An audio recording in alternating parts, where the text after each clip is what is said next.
For the first time in many months, precipitation falls in the form of rain, announcing the change of season, and the new-grown prairies fill with hungry bears. They have spent the winter breastfeeding their cubs while themselves observing a strict fast. Summer is short, and it is essential to regain those lost kilos if they hope to survive another year. In Alaska, svelte figures don't last for long.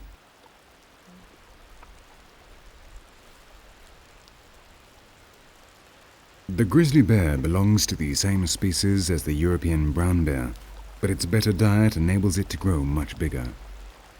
A Pyrenean bear weighs around 300 kilos and stands 2 meters tall, while on Kodiak Island, some bears can weigh almost 1,000 kilos and measure 3 meters.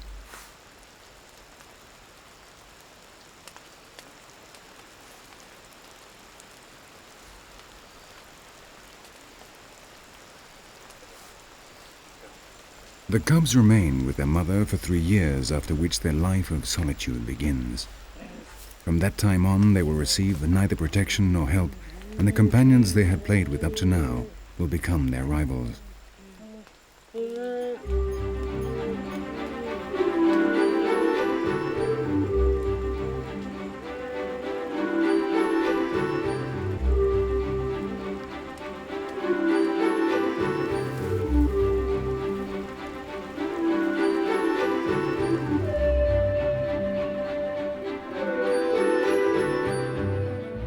The grizzlies are solitary animals, and at the start of spring, hunger makes them even more dangerous.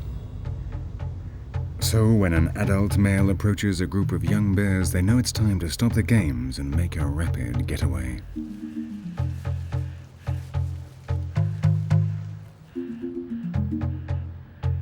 In times of hunger, the adult bears are capable of killing and eating young of their own species, so it's probably best to take no chances.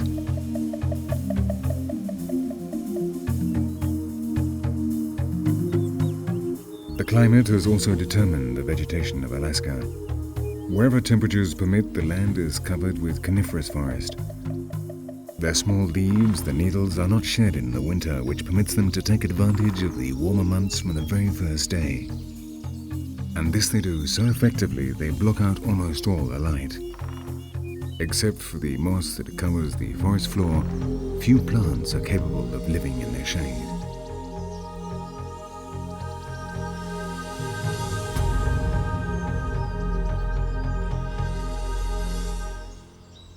The trees with deciduous leaves, less well adapted to the cold, have to take refuge along the shores of the rivers and in the more protected areas, and that is where the large herbivores go in search of them.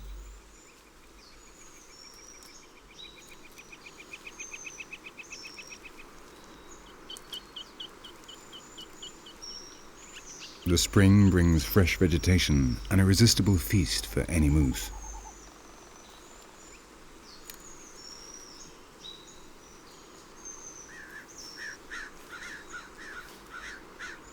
Like the bears, they are solitary animals. The only groups outside the mating season are mothers with their young, and these are precisely the most dangerous because the mother will allow no one, not even one of her own species, to get close to her young.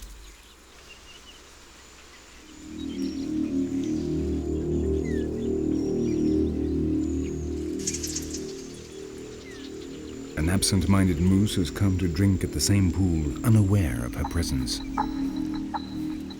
The calf doesn't seem to mind the intruder, but its mother does not exactly welcome visitors, and it's not long before she approaches the stranger to make her position clear.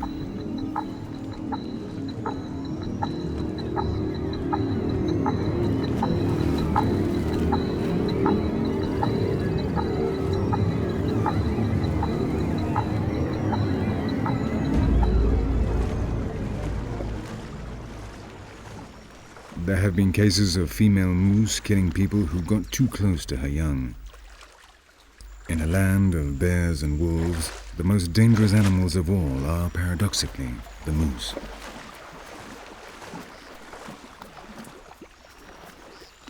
The unwitting intruder knows this and moves off in search of quieter pastures. No one, not even the large males, would dare challenge a mother, and even less for a bit of water or a few willow leaves.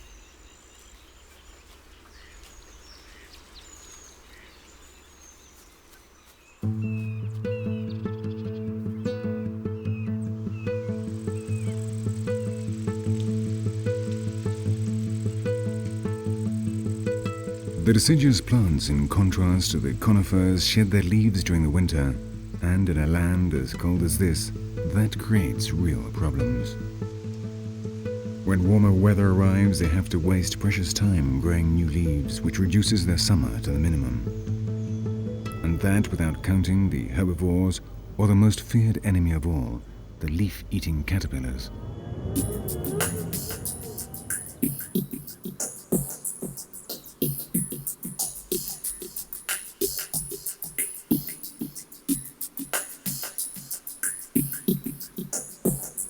Hidden by the leaf itself, the tiny caterpillars feed on the internal tissue, robbing the plant of its food factories, the photosynthetic cells. With luck, the birch will only lose part of its foliage, but if the attack is widespread, it'll die. The good weather does not last long enough to produce new leaves to replace the damaged ones.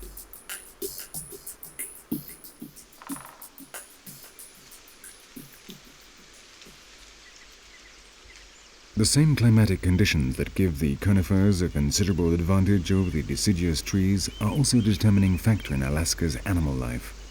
Many species, such as this bald eagle, have given birth to their young during the spring and have to make sure they complete their development before the winter freeze returns.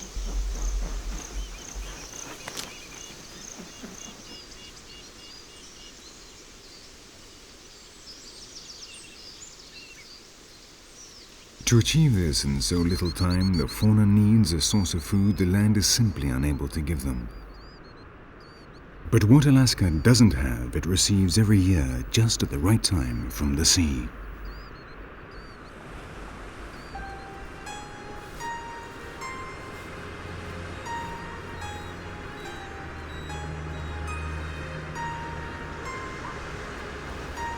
As the summer advances, the grizzly bears leave the pastures to visit the shores where this manna from heaven is about to arrive.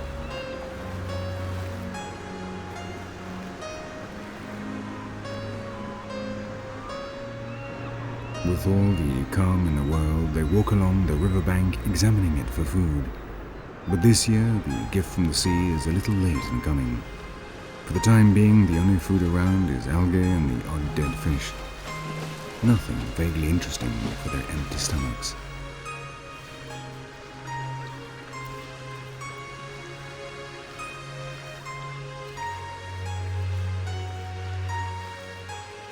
After sniffing around in the sand for something to eat, the male understands it's still early.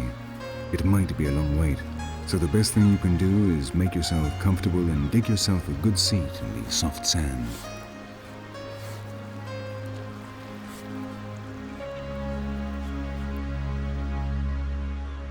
And now, all that's required is a little patience.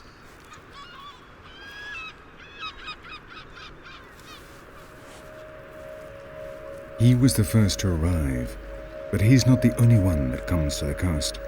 Soon he'll be joined by another adult male with similar intentions. And the disputes will begin to determine who gets the best spot along the shore.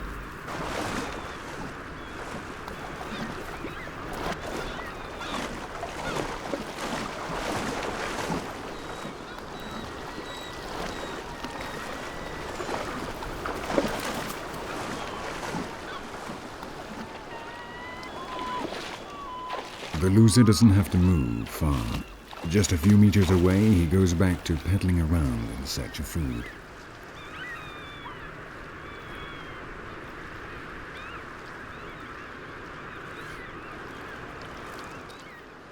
It won't be long before these two are accompanied by other bears who, like them, have abandoned the grasslands and now impatiently examine the water.